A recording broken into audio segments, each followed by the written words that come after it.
Ating i-review itong bagong coffee maker ni Mother. Olive ba to ang basa dyan? Key Live.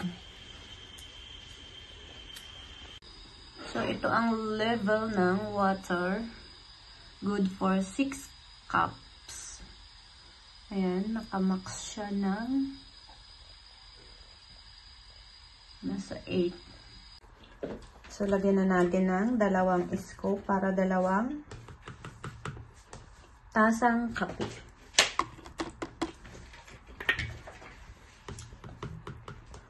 Kung isa lang, 1 scoop lang. Gamitin. Start lang ngayon. So, automatic na siyang mag-i-stop. Kanina ba yan? Kami si Bastam. Bihira lang. Fresh water yung ating ilalagay dyan. Hindi mainit. So, mag-i-start na siya. Ayun na nga.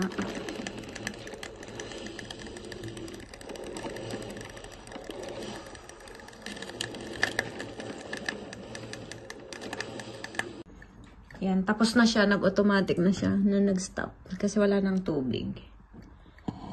Yan. So, may kape ka na. Ala, pwede nga pala ayan sa ano.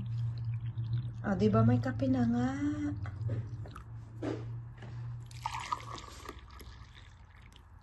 Ay, sakto nga lang yung anong ko.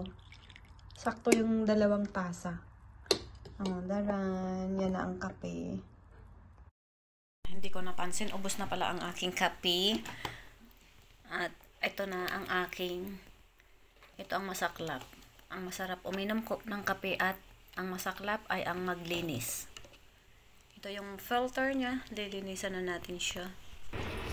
So maligamgam na yung aking ginamit dito.